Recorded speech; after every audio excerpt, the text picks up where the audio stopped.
그래서 인간의 구조는 뭐다? 정신을 물질로 잡으려는 망상 구조다. 네. 자, 여기서 정신이랑 물질은 달라요. 그러니까 정신을 물질에서 찾을 수가 없다고요. 그런데 물질로 잡으려는 그 이유는 언제나 있는 정신인데 이 정신을 좀 더 확실하게 경험하기 위해서요. 그러니까 물질로 잡는다는 행위는 신체 감각적으로 느낀다든지 이미지로 우리가 상상할 수 있게, 그러니까 인지할 수 있게 되던지 언어로서 말할 수 있고 우리가 머릿속에서 이해할 수 있게 그렇게 확실하게 하려고 하는 거예요. 이 정신이 항상 있는데 이게 우리가 감각하기 위해서 물질을 경유한다고요. 그러면서 오해가 일어났는데 애초에 정신이랑 물질은 다르다. 그런데 다르다는 걸 알지만 어떻게든 느끼고 싶으니까 우리가 그걸 가능하게 하는 망상 구조를 가진다고요. 이렇게 해서 이렇게 하면 정신에 가까울 거야. 물질을 경유한다고요. 그게 믿음이겠죠.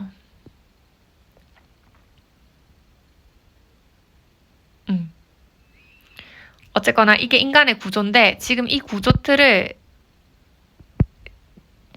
가지지만 본인은 이거를 확실하게 잘 모른다는 거예요. 이 구조 틀을.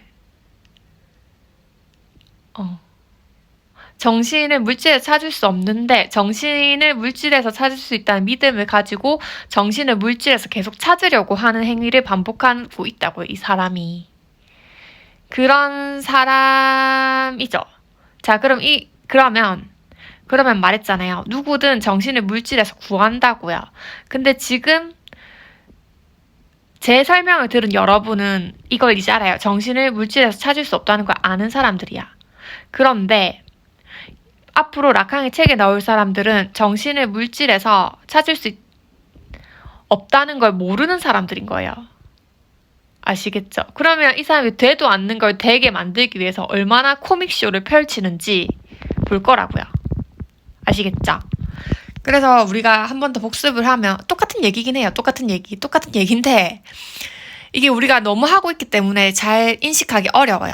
자, 그래서 첫 번째 상상계에서는 나라는 정체성인 정신을 외부 세계의 이미지라는 물질에서 찾으려고 했다고요. 그 물질의 어떤 대표가 엄마인 것이죠. 하지만 어떤 엄마의 모성을 느꼈던 거죠, 거기서. 자, 두 번째 상징계에서는 어떤 똑같은 구조를 반복해요. 엄마의 모성이라는 정신적인 쾌락을 물질 현실 세계에서 찾고자 하는 몸부림을 치는 거예요. 그 남자와 여자가 세우는 시나리오 봤죠? 그리고 그 시나리오 속에서 서로가 자기 자신이 아니라 그 물질적인 이미지에 자기 자신을 덧입혀가지고 그냥 배역을 연기하고 있는 것에 지나지 않는다라고 제가 말씀드렸어요. 네. 그래서 이제 첫 번째 단계를 거쳐서 두 번째, 이 상황에 있는 신경증자인 사람들의 를 학술적인 전문 서적에 있는 글로 읽어볼 거예요. 이 책 할게요. 8장 신경증이고요. 라캉이 말했다고 하네요. 환상은 욕망의 고유한 쾌락을 제공한다. 환상이 뭐겠어요? 정신을 물질로 착각한 사건이죠.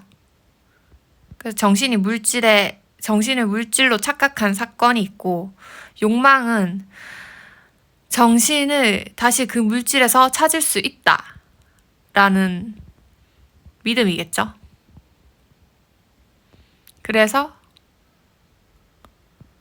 그러니까 결국 정신을 물질에서 찾았다고 착각한 그 사건이 정신을 물질에서 찾을 수 있다는 믿음에 쾌락을 제공한다고요.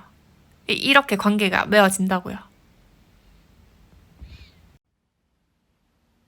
신경증은 다양한 방식으로 정의될 수 있다. 정신병과 대조적으로 신경증은 부권적 기능의 자리매김을 전제로 한다.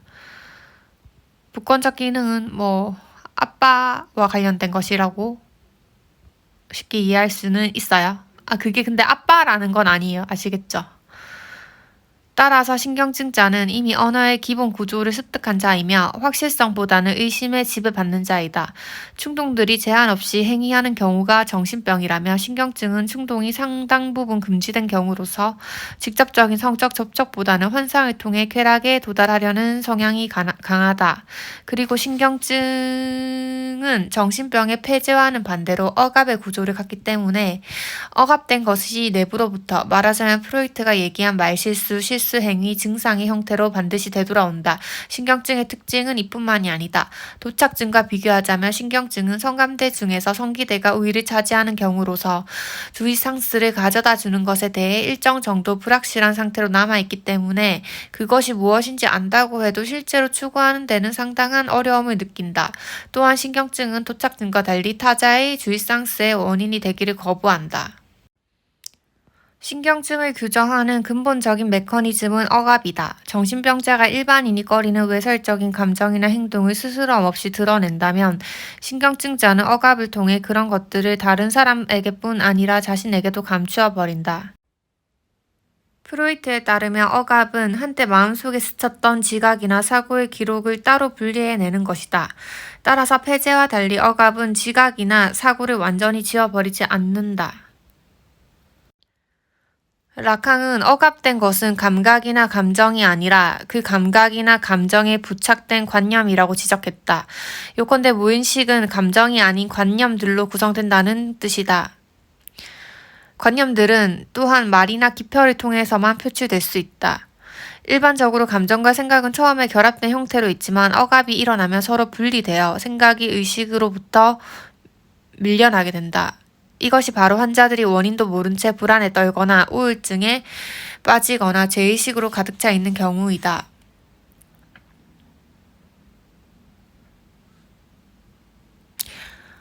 어떤 생각을 억압하더라도 거기에 상응하는 감정은 그대로 남아있으며 그것에 의해 압도된 환자는 어떤 식으로든 그것을 설명하고 이해하려고 한다. 생각을 망각하고도 감정이 그대로 잔존하는 이런 경우는 특히 히스테리 환자들에게 공통적으로 나타난다. 물론 이와 반대의 경우도 있다. 이는 의식이 생각을 허용하지만 그럼에도 아무 감정도 불러내지 못하는 경우이다. 이는 강박증자들에게 나타나는 공통적인 현상이다. 강박증자는 사건을 회상할 수 있지만 당시의 감정 상태는 떠올리지 못한다.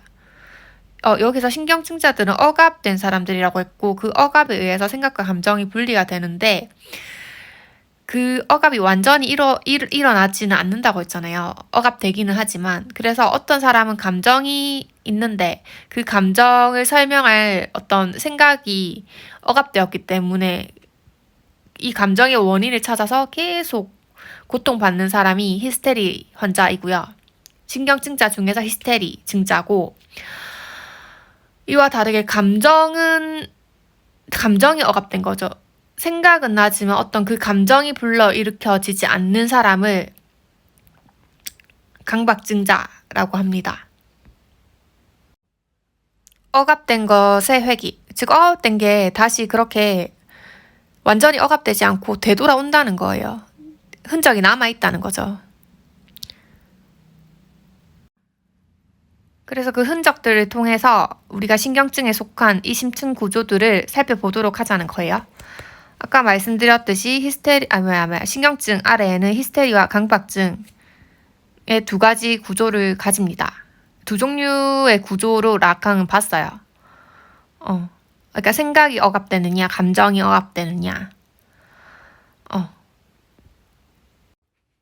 근데 그렇다고 해서 우리가 인간이 완벽한 기계가 아니잖아요. 그러니까 딱딱 나누어지지 않거든요. 그래서 우리는 강박증에서도 이른바 히스테리의 특징을 발견하고 히스테리 안에서도 강박증의 특징을 발견할 수 있다라고 하네요.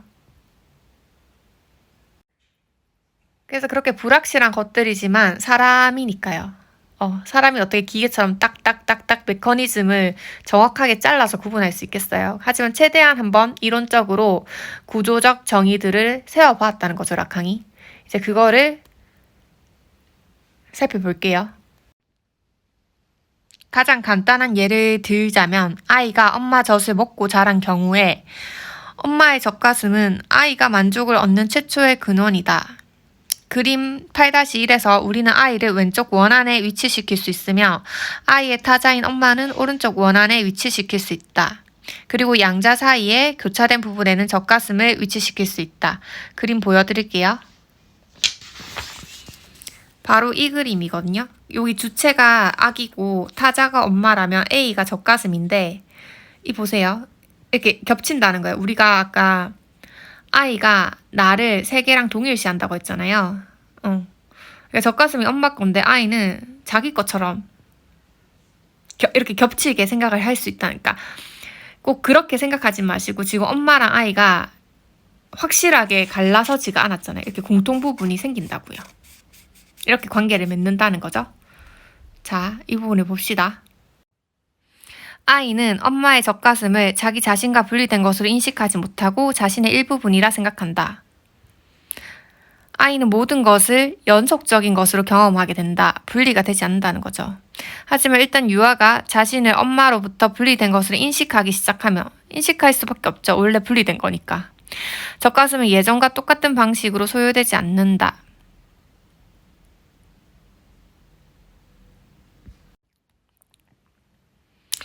분리된 것을 인식을 하면 젖가슴이 똑같은 젖가슴이라도 예전과 똑같지 않다고요. 아이에게. 왜냐하면 그것에서 느꼈던 최초의 만족은 자아 또는 타인이라는 이 분리, 주체 그리고 대상이라는 이 분리에 선행하는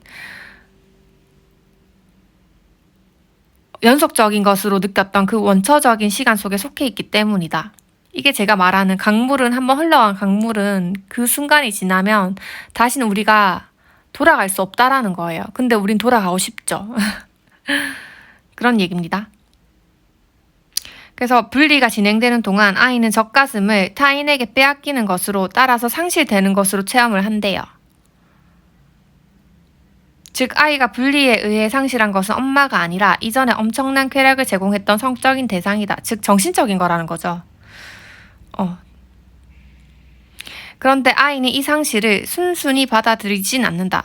그러니까 결국 상실돼야 되는 게 당연한데 아이가 이거를 계속 집착한다는 거죠.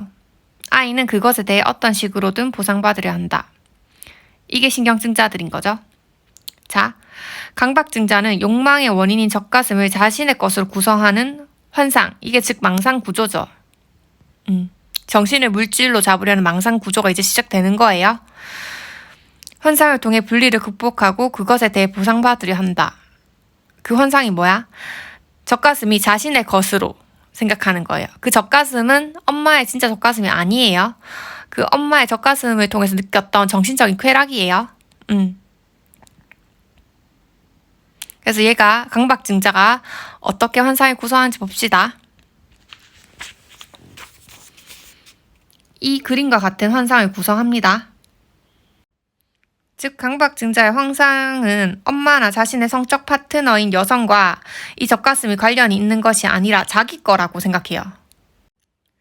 강박증자를 그라는 대명사로 지칭하게 될 건데 이 책에서 왜냐면 일반적으로 강박증자의 대부분이 남성인 경우가 많기 때문이래요. 그러니까 그러니까 아들은 아빠의 동일시하는 어떤 남자로서 동일시하기 때문에 이런 형태의 망상 구조를 가지게 된다는 거죠.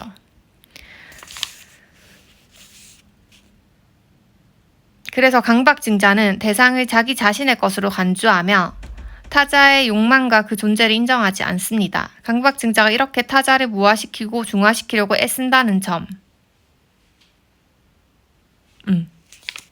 이게 무슨 말이냐면 그러니까 젖가슴이라고 우리가 지칭을 할 수 없지만 어떤 그 정신적인 만족이 자기 거였다는 거죠. 그러면 자기가 정신적인 만족을 느낄 수 있는 세계에 있는 모든 물질들을 다 자기 거라고 생각하는 경향이 크다는 거예요. 근데 사실은 그게 아니잖아요. 그 만족감을 줬던 젖가슴은 엄마의 것이라고요. 원래 자기 것이 아니에요. 근데 그 사실을 인정하지 않죠. 왜냐하면 그렇게 하면 자기는 젖가슴을 통해서 느꼈던 그 쾌락을 상실해야 되잖아요. 진짜 되찾을 길이 없이 상실되는 사실이 드러나기 때문에 이런 망상 구조를 가지게 된다는 거예요. 남자들은. 이와 반대로 히스테리 환자의 어떤 환상, 망상 구조는 타자가 상실한 대상과의 관계 속에서 자기 자신을 구성하는 것이다. 볼게요. 이것이 그 적가슴과의 분리, 그 어떤 쾌락과의 상실을 극복하는 방법이라는 거예요. 그러니까 결코 상실하지 않겠다는 거죠. 이게 어떤 말이냐면, 분리가 일어나면 히스테리 환자는 자신의 상실을 타자의 상실이라는 관점에서 생각하게 된대요. 자신이 없이는 엄마가 완전할 수 없을 것이라 생각하며 자신이 엄마를 완전한 하나로 만들기 위해 필요한 대상, 즉 엄마의 욕망을 충족시키고 그 결렬을 메워줄 수 있는 대상이라고 생각한대요. 그러니까 자기 자체가 젖가슴에 동일시한다는 거예요.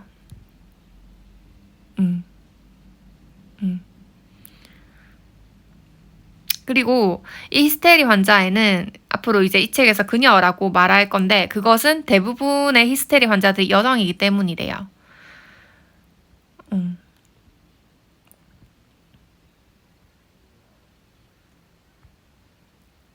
히스테리 환자는 자신이 타자의 욕망을 지속시킬 수 있는 대상이라고 생각하게 되고 이로써 대상으로서의 그녀의 위치가 확정된다. 다시 말해서 타자 안에 그녀를 위한 공간이 마련된 것이다. 그래서 히스테리 환자는 이런 식인 거예요. 그러니까 자기 자신이 지워지고 자기 자신을 어떤 젖가슴에 끼워 맞추는 거죠. 이 젖가슴은 뭐다? 원래 당연히 엄마의 것인데 이 젖가슴을 자기 자신이라고 생각을 하면 자기 자신이 원래 젖가슴을 욕망했던 사람이잖아요. 근데 그 욕망하는 그 대상 자체가 되어버림으로써 엄마가 자기 자신의 젖가슴을 욕망한다고 그런 망상 구조를 가지게 되는 거예요. 아시겠죠? 엄마가 자기 자신의 젖가슴이란 게 아니라 엄마는 엄마 젖가슴이 있는데 이 여자인 자기가 젖가슴이 되었다고 생각을 해서 엄마가 자기 자신을 원하게 될 거라고 원한다고 생각을 한다는 거예요. 여자는 되게 좀 복잡한 구조를 가지죠. 결국 이런 생각을 할 수 있는 건 자기 자신이 엄마랑 세계와 동일시했기 때문인 거예요. 그래서 지금 이 여자의 환상 속에서는 자기 자신이 젖가슴인 것과 마찬가지인 거죠. 따라서 히스테리 환자는 강박증자처럼 대상을 자기 자신을 위한 것으로 간주하기보다 타자가 무엇을 욕망하는지 알아내려 한다. 그녀는 스스로 타자의 욕망을 지속시킬 수 있는 특정한 대상이 되려고 한다. 그녀는 자신을 대상 A의 자리에 위치시킨다. 따라서 본환상은 분리에 대한 일종의 응답으로 이해될 수 있다. 그러니까 분리를 극복하기 위해서 이렇게 생각을 하는 거고 최종적으로 정리를 하자면 강박증자는 분리가 주체에게 끼친 효과들을 뒤집으려 하는 반면 히스테리 환자는 분리가 타자에게 끼친 효과를 뒤집으려 한다. 왜? 엄마와 세계가 자신을 동일시했어. 여러분, 이게 지금 정신 구조를 설명하는 거잖아요. 그러니까 비물질적인 것을 물질적인 것으로 설명을 하려면 그러니까 언어는 물질적인 거잖아요. 그래서 한계가 좀 있어요. 근데 여러분이 이게 비물질적인 것을 언어로 표현한다. 그러니까 언어로 표현할 수 없는 것들을 언어로 표현하고 있다를 계속 까먹지 않으시면 조금 자기가 이해하는데 꼭 필요한 팁입니다. 그래서 어쨌거나 자, 신경증자는 정신과 물질이 불일치한다는 것. 지금 우리가 왜 말로 설명하는 것도 어려워요. 불일치하기 때문이죠. 정신과 물질이 불일치한다는 거를 정확히 모르고 정신에서 물질을 찾는 거예요. 그러니까 우리의 목표는 정신이 우리한테 항상 있는데 그 정신을 되게 물질적으로 경험하고 싶어 한단 말이에요. 더 확실하게 하기 위해서. 그리고 그 방법밖에 없고요. 그래서 목표는 정신을 찾는 건데 정신을 찾으려고 하다 보니까 우리가 정신을 물질에서 찾게 되었다는 거죠.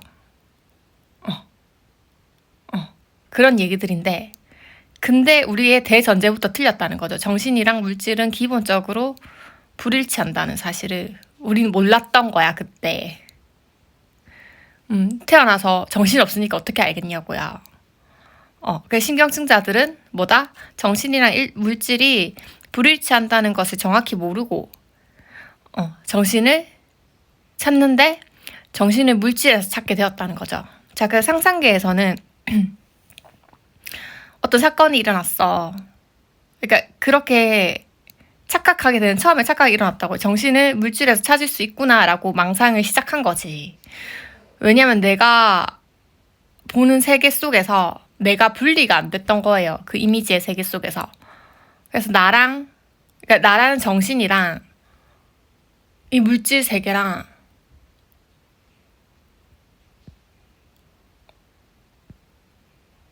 물질 세계로 믿어버린 거죠. 나라는 정체성을 이 물질 세계로 믿어버린 거죠. 근데 그게 그러니까 불일치한다는 거 알고 있다는 거예요. 그래서 세계가 자신인 것 같지만 자신인 것 같지 않은 그런 애매한 상태의 불안도 있는 거예요. 나를 세계로 인식하고 있지만 내가 세계가 아닌 것 같은 불안감도 있다. 어쨌거나 여기서 큰 사건은 정신을 물질에서 찾을 수 있다. 정신을 물질에서 찾게 되었다. 그게 사건인 거고, 이제 상징계에 들어와서는 일의 망상을 이제 반복하는 거야. 애매했는데 일단은 그 방법밖에 없으니까 계속 자기가 시도할 수 있는 방법은 그거밖에 없다고 생각하니까 정신을 물질에 찾으려고 하는 거예요. 그래서 이제 그 책 내용을 보시면 이게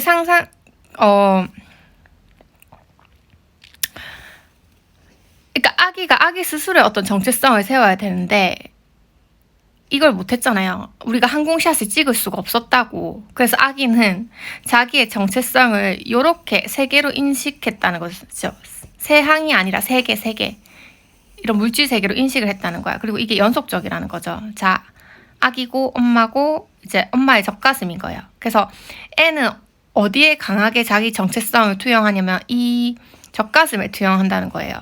일의 만상을 반복하는 게 이 젖가슴을 아기 자기 정체성으로 생각한다는 거죠.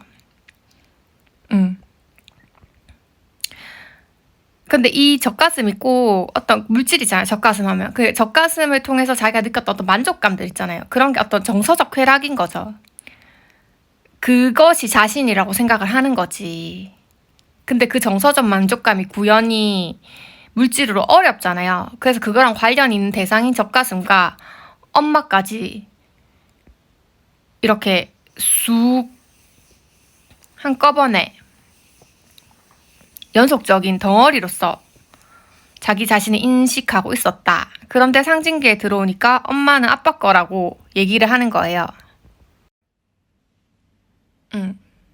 근데 이게 뭐 아빠가 젖가슴을 뺏어갔다고 생각을 하지만 그게 아닌 거죠. 그냥 그건 발달 단계에서 자연스러운 단계인 거죠. 얘가 젖만 먹고 계속 살 수는 없잖아요. 이제 자기 스스로 밥을 먹는 걸 배워야 되는데 애는 그 최초의 자기 정체성인 그 젖을 먹을 때 그 쾌감이 자기 정체성이라고 생각하고, 근데 그거는 우리가 물질로 구현하기가 되게 어렵잖아요. 그러니까 그거나 그 첫 번째 망상처럼 그거랑 가장 관련이 있는 듯한 젖가슴이라던가 엄마 같은 것까지 그 물질로서 그 자신의 쾌락을 인지하는 거죠. 그게 자신의 정체성이니까 이 A라는 것은 정신적인 건데 이것이 물질적으로 구현된 것들이 너무 중요한데 이걸 이제 뺏기잖아. 젖도 끊어야 되고 또 엄마를 아빠랑 같이 공유를 해야 되잖아. 애는 뺏긴다고 생각을 하겠지. 망상이지. 그래서 지금 이 정체성에서 A를 뺏겨야 될 위기가 있는데 여기서 어떻게 정체성을 구성하는 두 가지 전략이 나오냐고요. 그러면 이렇게 떨어질 수밖에 없는 거야. 그러니까 강박증자랑 히스테리 증자는 전부 다 둘 다 이 A를 포기하고 싶지 않아 한다고요. A를 포기하고 싶지 않아요. 왜? A가 자기 자신이라 믿으니까. 그래서 정체성의 분리가 이렇게 일어나야 되거든요. 기본적으로. 그러니까 애는 애만으로 남고 엄마애랑 젖가슴은 원래 엄마 거라니까요.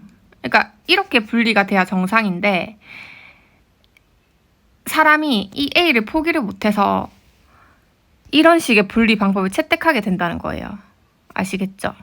젖가슴이 자기 거라고 착각을 하고 얘는 젖가슴이 자기 게 아니라 엄마 거라는 걸 인식은 했어. 근데 이걸 포기가 안 되니까 아까 정체성에서 이렇게 다 덩어리라고 했잖아요. 이게 다 자기 자신이라고 생각했다고. 그러니까 이 A를 포기하지 않기 위해서 자기 자신이 이 정체성이라고 착각하는 거예요. 아시겠어요? 이 둘 다 A를 포기하지 않기 위해서. 그러면 아까 전에 보면 이렇게 엄마를 지운다는 거는 그래서 강박증자는 감정이 억압된다고 하잖아요. 그러니까 감정이 살아나면 이게 이 젖가슴이 엄마 거라는 사실이 명백해지는 거잖아요. 감정이 그러니까 자기가 그걸 분리될 때 슬펐던 감정이 있을 거 아니에요. 근데 자기도 알고 있는 거야. 이 젖가슴이 엄마 것이란 걸. 자기 게 아니라. 그래서 이렇게 분리돼야 된다는 걸 알고 있는데 엄마랑 헤어지는 감정을 지움으로 인해서 요 젖가슴이 엄마 거란 사실이 사라지게 해서 보존하는 거예요. 그리고 히스테리 증자는 자, 제대로 분리가 됐어. 제대로 분리가 돼서 이걸 자기 정체성으로 알아야 되는데 A랑 헤어지기 싫으니까 요거를 자기 정체성으로 삼아버리는 거예요. 그래서 얘는 생각이 억압이 되는 거예요. 아시겠죠? 강박증자는 자기 자신을 이런 식으로 유지하게 하기 위해서 엄마랑 헤어졌다는 생각이 없어져야 되는, 엄마랑 헤어졌다는 감정이 없어져야 되는 거예요. 그래야 젖가슴이 엄마께 아니라는 게, 젖가슴이 엄마 거라는 게 안 드러나니까 엄마랑 헤어지는 그 감정을 지웠던 거예요. 근데 히스테리 증자는 엄마랑 헤어졌다는 사실을 지운 거지. 그러니까 요렇게 분리가 돼야 되는데 엄마랑 헤어졌다는 사실을 지우니까 자기 자신이 이렇게 되고 감정은 남아있는 거죠. 생각이 억압되고. 자, 다시. 우리는 자기 정체성을 외부에서 찾았어요. 그 외부에서 찾은 정체성이 A야, A. 근데 A는 꼭 젖가슴이 아니라 내가 느꼈던 어떤 만족감이나 쾌락 같은 건 거예요. 근데 그거랑 가장 우리는 계속 1번처럼 정신을 물질에서 찾으니까 그 정신을 주었던 가장 근접하다고 생각되는 젖가슴이라든지 엄마까지 자기 자신으로 생각하게 되는 거예요. 그래서 이렇게 뭉뚱그려 있었는데 이제 세계를 점점 살아보니까 아빠가 엄마를 단순히 뺏었다가 아니에요. 그건 아이의 망상이야. 아이의 착각이야. 그냥 세상에서는 이제 애가 점점 지 혼자 서야 되는 게 당연한데 이 애는 어떻게 받아들이냐면 이렇게 분리가 되는 게 당연한데 얘는 그거를 모른다는 거예요. 못 받아들이는 거지. 이 A가 너무 소중하니까 자기 정체성으로 했던 거니까 믿기지가 않는 거지. 그러니까 애초부터 오해였는데 아무튼 분리가 일어나면 이렇게 분리가 돼야 돼요. 결국 A를 잃어야 되는데 아기는 자기 정체성이 A라고 알고 있잖아요. 그러니까 이 A를 안 잃기 위해서 자기 정체성을 구성하는 전략을 이렇게 두 가지로 짠다고요. 그래서 엄마를 잃었다는 감정이 없어져야지 이 A가 엄마 거였다는 사실이 안 되살아나기 때문에 감정을 억압하는 강박증자가 있고 히스테리 증자는 이렇게 한번 분리를 했어. 그래서 그 감정은 남았는데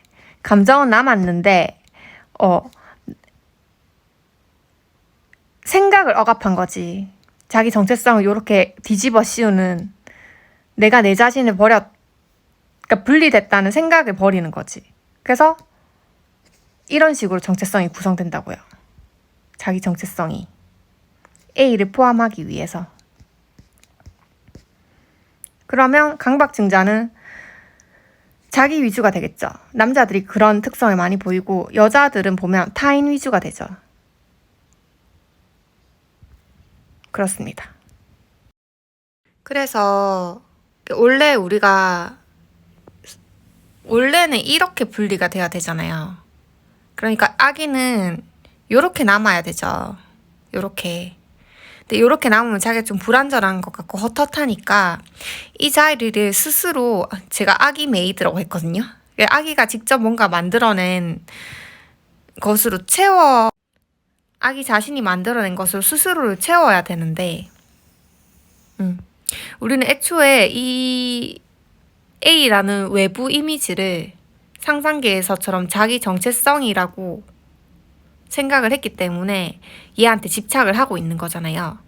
그래서 실제적으로 이렇게 분리를 돼야 되는데 못 되고 어떤 식으로 분리가 남았냐면 그러니까 이 A가 자기 것이라 생각하고 자기 정체성인 거예요. 지금 이게 정서적인 어떤 정체성의 도식이라고 보시면 돼요. 이 A가 자기 거라고 이제 착각을 한 거예요. 그럼 이 A에 알맞는 물질들을 남자들은 강박증자가 남자인 경우가 많으니까 막 찾아 헤매겠죠. 왜냐면 그 물질이랑 얘가 조우했을 때 나타나는 어떤 쾌락적인 만족을 얘는 찾아 헤매니까요. 근데 여기서 뭘 괴롭게 하냐면 타인을 괴롭게 한다고요. 왜냐하면 이거는 외부 이미지고 타인의 것이잖아요. 근데 그걸 자기 것처럼 취한다고요.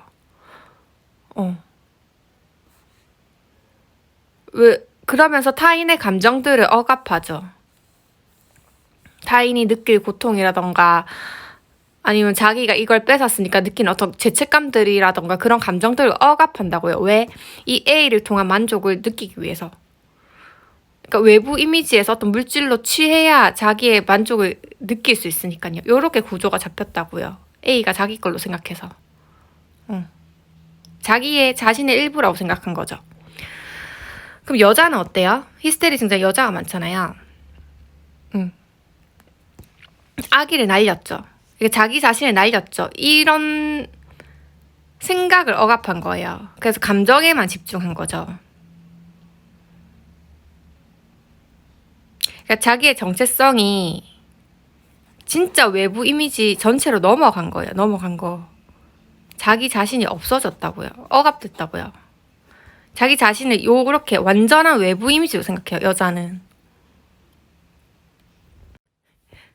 그래서 남자가 만약에 여자를 사랑한다 치면 그 여자의 일부를 취해서 자기 만족으로만 쓰겠죠.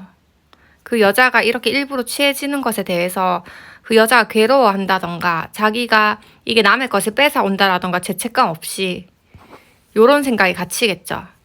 그럼 여자는 어때요?